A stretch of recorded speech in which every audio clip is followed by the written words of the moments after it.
while we're still on the topic of Lil Yachty, we have Lil Yachty was a joke, nigga. Patrick CC. It's actually 9 months old, but I saw it come across my shit, and I was like, I want to see what he has to say, and what he means by Lil Yachty was a joke. Lil Yachty started off his career on a dreadful note. His very first interview made hip-hop fans hate him for a few reasons. The first reason was this terrible freestyle. If I was on this beat, it would be spinning vinyl. They mad cause a nigga just went viral. They mad cause you can't do that. You can't do that. You can't hype me up like that. Cause Why he do that? He said you can't do that. You can't do that. But like, why?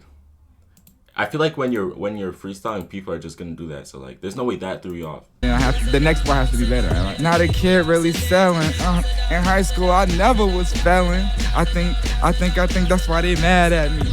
They mad cause they trying to grab at me. They mad. Stop! You can't. Oh, my fault. I got hype. You can't do that though. All right, one more.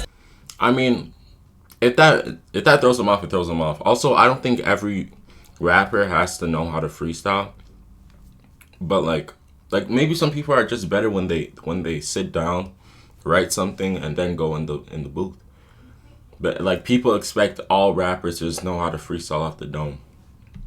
But nah, this is crazy. They talk about you can't do that every time a nigga would breathe. That nigga talking about something, you can't do that.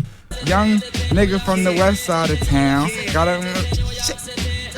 I'm trying to think what to do. I don't know. I'm not a rapper. He should have pre-wrote some lyrics to avoid the embarrassment. Then he followed that up by admitting he's not a rapper. Bro, Yachty, I'm not gonna lie. If I was a rapper, like me right now, I can't freestyle. So if I was a rapper, I'm not going on no radio shows, bro. I don't know what you want me to do, because they might pull out of nowhere. Oh my God, Hot 97. Hot 97. We finna have him freestyle right now. Even though he told us not to do freestyles, we're doing it right now so we can embarrass him on camera. Hell no, bro. You're not catching me. You're not catching me. Because I'll fail. And they'll probably never respect me ever again. Which people thought was just an excuse for the bad bars. But the worst part of the entire interview was at the very end. And the reason they so mad is because they think that the young kids don't take this hip-hop thing serious. I honestly don't. And he honestly doesn't. And he doesn't. It's called having fun. I'm sorry. You're just having fun, right? Yeah. That's it, and getting money. That's it. It's all money, getting and fun. It's just chilling. Lil Yachty straight up saying he doesn't take hip-hop seriously and that it's just for money left a bad taste in the mouths of traditional rap fans. This was Yachty's grand introduction to mainstream hip-hop. Most people thought he was just another mumble rapper, someone who will be here and gone within a couple of years. What they didn't... Why did they always call Yachty a mumble rapper if he never really mumbled? Especially back then, like 2016, he really never mumbled. But they always called him mumble rapper. Maybe it was just the fact that he was like in the same generation of the mumble rappers, the SoundCloud era, you know, like the new era of rap. He was really part of the new era coming in. Him, Uzi, you know, like 21, the whole 2016 freshman class, like them, like Denzel Curry, you know, they were really like the new era. Like a lot of the old heads, if you play that shit, they're gonna be like, oh my God, turn it off. Oh, my ears, they're burning. So they'll be like, yo, this was really like the new sound. And it has changed a lot because now we got like, you know, rage beats and stuff. That's not even really what they brought in. This is a whole new era. So, yeah. Know is that Yachty was on a path of domination. Behind his nonchalant attitude was an extremely hard-working and talented artist. Today, hip-hop is in a dry, repetitive, and predictable spot, yet everything Yachty touches turns to gold. Today we're going to look at how Yachty was hated and disregarded, then every single thing he did to build back his reputation. Look at how Yachty was hated. They dropped a whole article on him, Google Doc style, no pictures. They actually hated him. No pictures. Google Docs format with the title not even centered in the middle. They did not like him. And disregarded, then every single thing he did to build back his reputation to become the secret weapon the music industry depends on today. It's important to consider this first interview took place on Hot 97. For decades, this radio station was an opportunity for rappers to broadcast their talents, their art to millions of New Yorkers, which was the birthplace of hip-hop. So his attitude wasn't just disrespectful to Hot 97, but hip-hop as a whole. Hip-hop fans ravaged Yachty online. They felt he didn't deserve to be on Hot 97 and he was a disgrace to the culture. But it wasn't just Yachty. All melodic trap artists face resistance. Future, Migos, Young Thug, Lil Uzi Vert were just some of the few that traditional hip-hop fans thought were ruining the sound by simplifying it too much. Everybody trying to rap the same style with the, I don't know who created it, if it was Future or Migos, but all them niggas sound the same. To make them even more mad, Yachty was added to Snoop Dogg, out of all niggas to talk about sounding the same, bro, he should not be talking. I'm so sorry, bro. I'm so sorry. But, like, he should be the last nigga talking if he's talking about all shit sound the same. Like, come on, bro. to the XXL freshman list just a few months later, which is another huge stamp of approval from the music industry. The 2016 XXL freshman cypher is an iconic piece of rap history that marks a distinct shift in not just the music, but the attitudes of mainstream rappers. Lil Uzi, 21 Savage, and Kodak Black borderline mocked the legacy of XXL as they laughed and joked through their freestyles. And although Yachty was laughing with them, he actually took his freestyle more seriously. Wasn't no food but rice. All of these bitches, they want me, but they get one night. I give a f what you saying. Bitch nigga, no, I ain't playing. It seemed like Yachty didn't want to get bullied online by rap fans again. It felt like he was trying to prove himself as a rapper. Turns out, that was exactly right. 2 weeks after the freshman cypher, Yachty dropped a song called For Hot 97, along with his Summer Songs 2 mixtape. This track wasn't a diss, but Ebro at Hot 97 took it that way when he tweeted the song. Lil Yachty and his team with these high school ass bars, followed by an Instagram caption that read, "Another Lil rapper caught feelings." Is Ebro a rapper? Was he a rapper?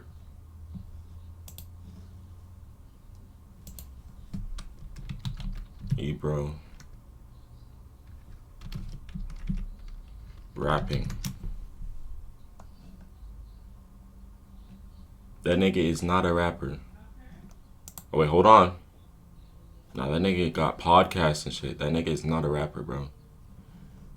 I was just checking. I wanted to hear.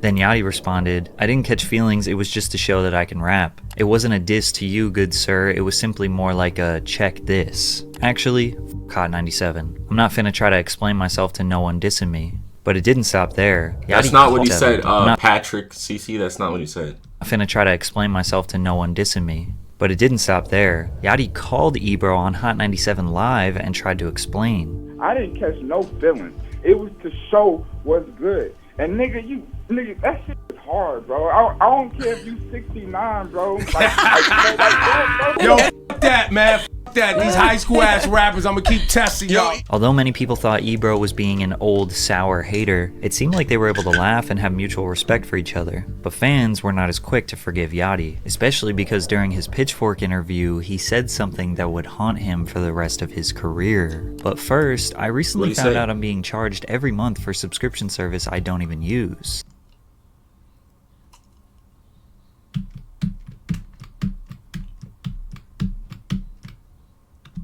Spend less, join the over 5 million members using Rocket Money today, and I've got the hookup. Go to rocketmoney.com. He said that the notorious money.com/PatrickCC to get started for free. Lil Yachty said that the notorious B.I.G., one of the greatest rappers of all time, is overrated. He later doubled down and admitted he can't name 5 Tupac or Biggie songs. Nigga, I can't either. I can't. Nigga, can you name 5 Biggie? You're a liar if you say you can name 5 Biggie songs and 5 Tupac songs. He's low-key right. Like, are they not overrated? Let's be real though. I can't name 5 of their songs. Hit 'em up. Yeah. Sorry. Hit 'em up. Tupac.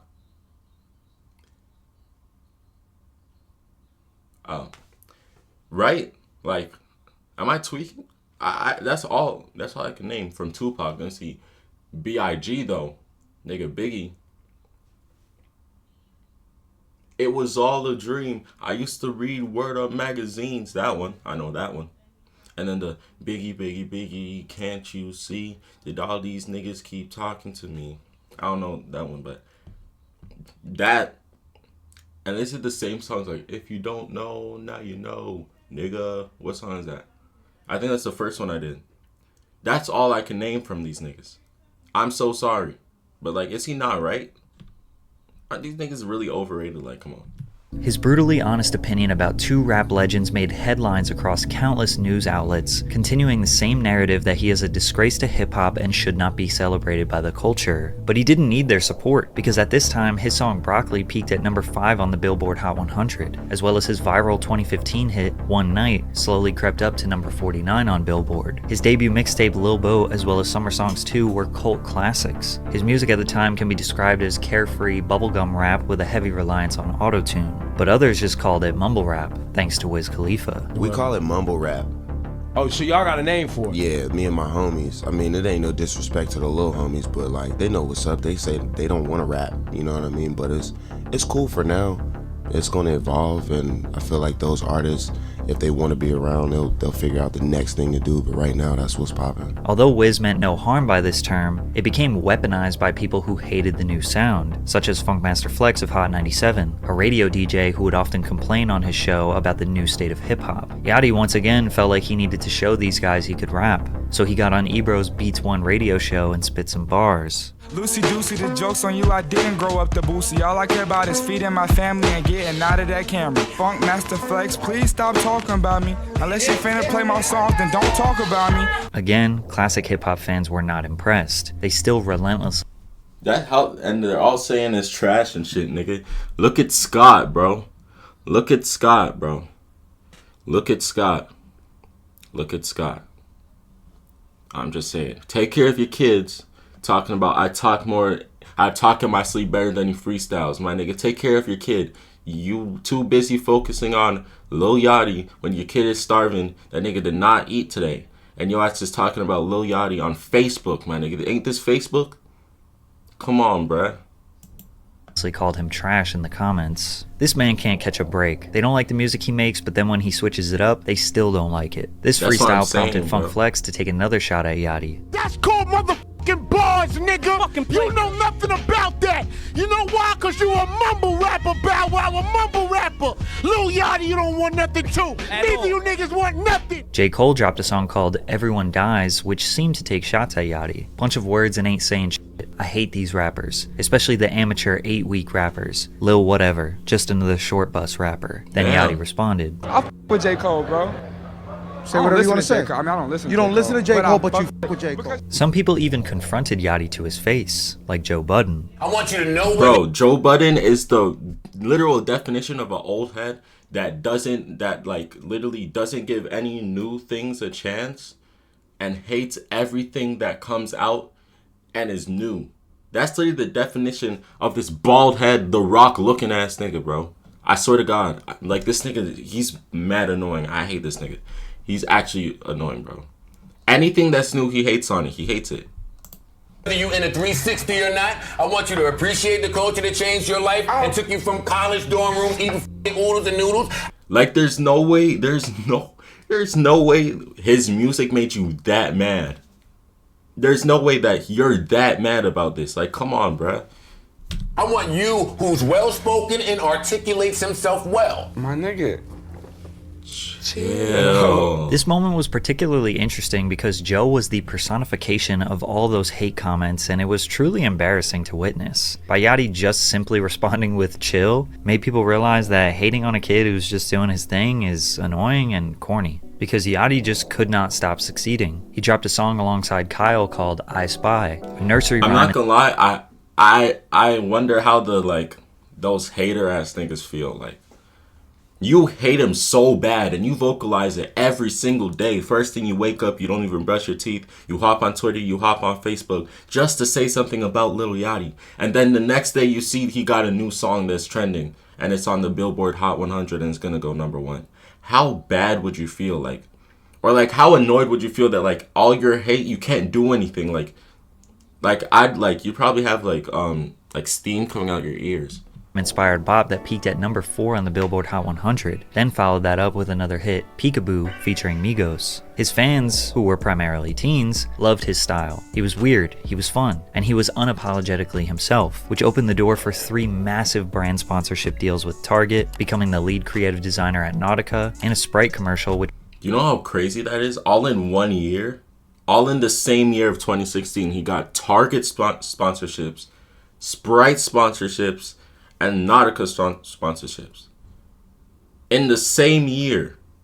Like, it's like, bro, you're hating so much, but like, look at this. Sponsorship after sponsorship, hit after hit, and nothing you're saying is working. I'd be so mad.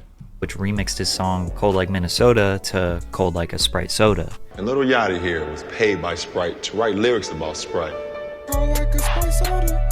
It was reported that Yachty made a staggering $13 million during his extremely short career. Yachty was a supervillain to classic hip-hop fans, but he truly was a sweet and kind hero to his fans. Unfortunately, his debut album would fall short of expectations. Teenage Emotions, released May 26, 2017, sold just 46,000 copies first week, peaking at number 5 on the Billboard Hot 200. When I first released my Teenage Emotions album, I thought that it was fire. Then the sales came back and I was devastated and so confused. I worked so hard. Honestly, the album was kinda bad. Little did he know, he already peaked musically. He would never have a more successful song than I Spy or Broccoli, and his music struggled to impress people outside of his fan base. His second album, Lil Boat 2, sold 64,000 copies, but likely was inflated due to the incredible list of features. Quavo, NBA Youngboy, Lil Baby, Lil Pump, Trippie Redd, just to name a few. And again, the album was lackluster. An ongoing conversation surrounding Yachty's music career is that he is carried by features or only has success with other artists on his songs. Yo, OK was so good,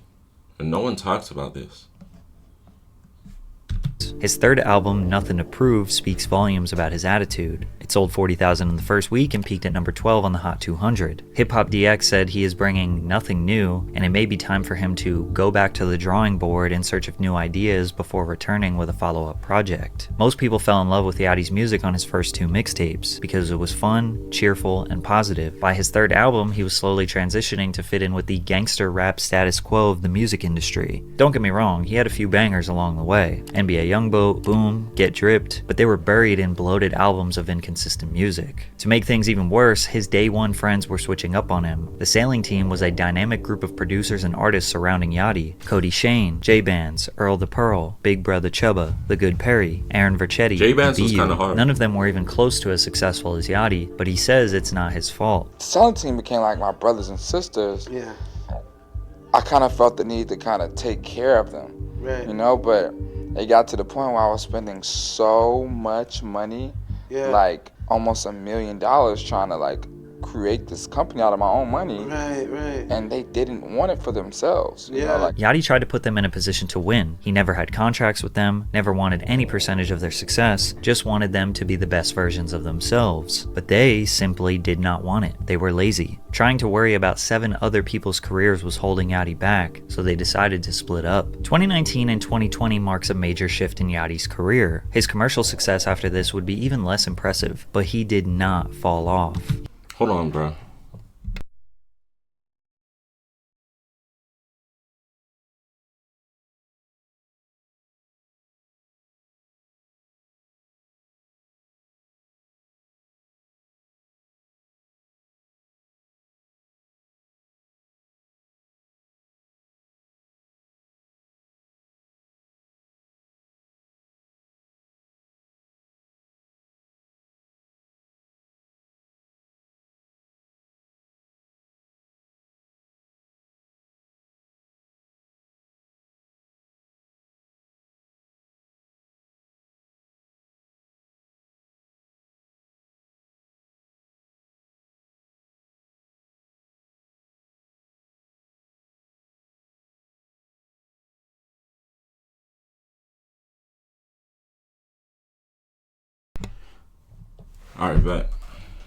He He started to observe the shifting landscape of hip-hop. He kept a bird's eye view over the entire culture and tried to figure out how he could make an impact. What you are about to see is how Yachty may not have been doing impressive sales numbers, not selling out stadiums, not winning awards, but he kept his finger on the pulse of hip-hop culture. His creativity had a massive impact on where hip-hop is today, but where he started might shock you. With the rise of artists like Cardi B, Megan Thee Stallion, and Doja Cat. Bro, I'm not gonna lie.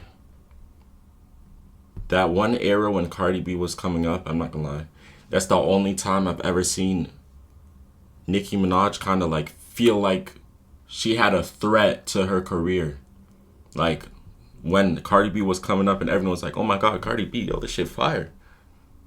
That's the only time I feel like Nicki Minaj was really like, oh shit, she finna take my spot.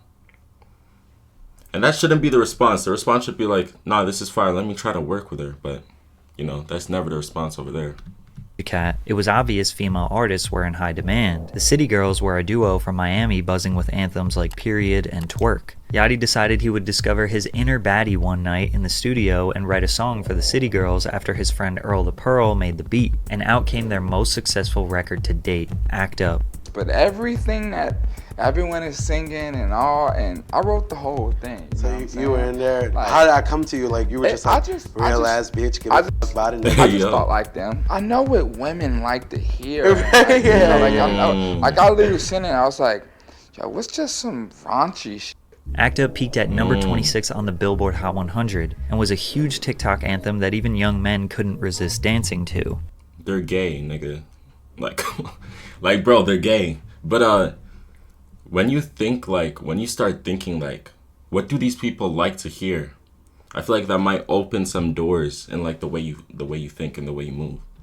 This track is still being played in the clubs today, but it doesn't stop there. Act Up was sampled by Megan Thee Stallion just a few months later in her song Hot Girl Summer. Earl also produced this beat, and the song peaked at number 11 on the Hot 100, which was Megan's most successful song at this point. Female rappers were being encouraged to embrace their bossy, brazen nature and let it out on the song, which as we all know led to tracks like My Type, Savage, Big Energy, WAP, and it all started with the vision and lyrics written by Lil Yachty.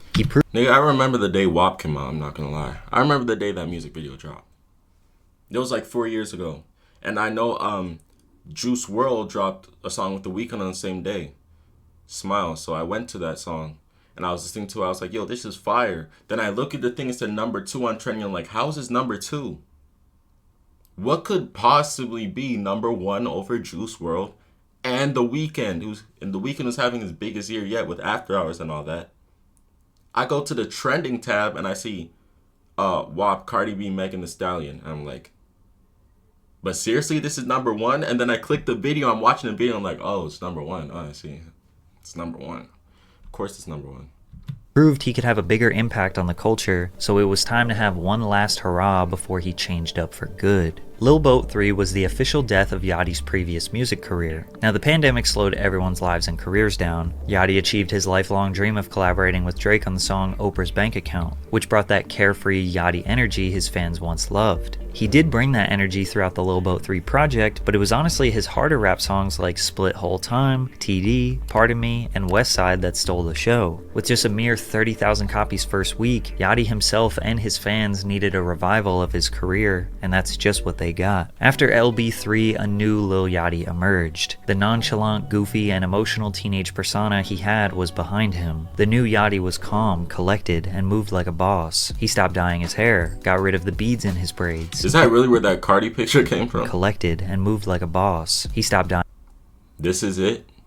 His hair, got rid of the beads in his braids. He still wore colorful attire, but it was now tasteful and sleek. He was focused, but still hungry. He started a nail paint brand called Crete, understanding that young Gen Z men painting their nails is normalized, and don't have a product marketed towards them. Concrete Boys became the name of his newfound imprint record label, and his first signee, Draft Day, an upcoming artist from Broward County, Florida. Yachty's song Coffin reflects a shift in his sound that would be celebrated and copied by many artists after him. Then Hit Bout It with Kodak Black, then Cortex. Yachty found his flow. He wasn't trying hard to impress the old heads, and he wasn't the childish auto-crooning singer. He achieved the perfect middle. His beats were more unique than ever, and you could tell he had a chip on his shoulder, but also couldn't care less if you f***ed with him or not. His energy was contagious. He recorded an entire album with a bunch of rappers from Detroit, Michigan just to show love and embrace the sound that was taking over underground rap. Although some were surprised, Yachty has always showed love to new artists. Just look at his history of collaborating with buzzing talent. He was on Lil Baby's first album before he blew up. He made a hit with T Grizzly, D to the A in 2017. He even did Gucci flip-flops with Bad Baby in 2018 when nobody would champion her music. Even Drewski, the biggest comedian to come from the social media era, his first major collaboration was a skit with Lil Yachty in 2019.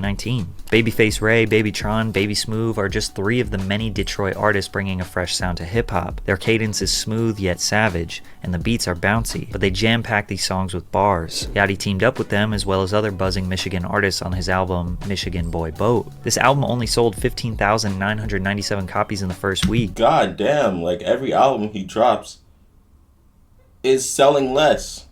And fans were confused by Yachty's decision, but he said, "I just wanted to show love. That's it. I just wanted to show love to all of those guys and their talent, and I feel like I rap my best on those types of beats." A rapper who doesn't care about numbers, who is able to move based on creativity and art, while constantly being on the forefront of the next wave is dangerous. Boat had something up his sleeve. He continued to steamroll ahead with bangers like YAE. Nah, Yay Energy is fire. Is it actually YAE or is it? I'm calling it Yay Energy, I don't care.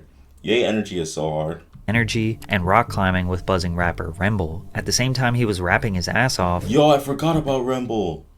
Well, he performing if he has money right in front of him. Put up on his cousin, kill that nigga right in front of him. Yo, that nigga was hard. I forgot about that nigga. Energy, and rock climbing with buzzing rapper Remble. At the same time he was rapping his ass off, he dabbled in polar opposite genres with tracks like Love Music and Breathe Deeper with Tame Impala. He felt inspired by the psychedelic rock sound and announced that he will be ditching rap for his next album. It's gonna be mid as hell. All his stuff be weak. Can't wait to see it flop like his last album. The negativity towards his expansion did not hold him back. He stayed low-key, kept his head down, and got to work. He also developed a very close relationship with the biggest rapper in the game, Drake. Drizzy posted on IG saying, "More life to my fellow brother Yachty. Happy we are locked in for a lifetime," followed by a picture of them on a jet and Yachty branding a tattoo of Drake's OVO label on his wrist. But this relationship started with Yachty being a super fan of Drake. I, for a very long time, wanted to just do anything involving music with him. So, like, I kind of, like, been telling him for the last, like, I don't know how many years, like, bro, can I even just be in a room? Drake has always been at the forefront of pop culture for the past 15 years. How he does this is by surrounding himself with young talent that will pioneer the next wave. Drake conveniently became— Bro, if niggas haven't noticed that by now, it's like, bro, what are you doing? Literally anytime a new artist is popping, this nigga Drake is there. Lil Baby, he was there. Now Lil Baby's crazy. Now he's going stupid everywhere. He even did it with like Block Boy JB. Even though Block Boy JB fell off these days, he was there, you know? He's there all the time. He was there with Yeet.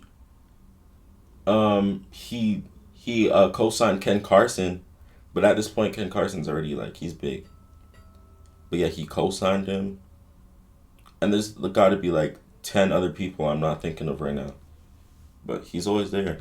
Became Yachty's best friend when Yachty had his hands around the neck of the culture. He helped executive produce Drake's next album, Her Loss, alongside 21 Savage. Yachty is credited as a producer on 4 songs, each of which are some of the more euphoric and memorable beats on the record. He is also the one who sourced the cover art. Some people say he is the genius behind this record. And by mid-2022, Yachty was finally being appreciated for the genius he is.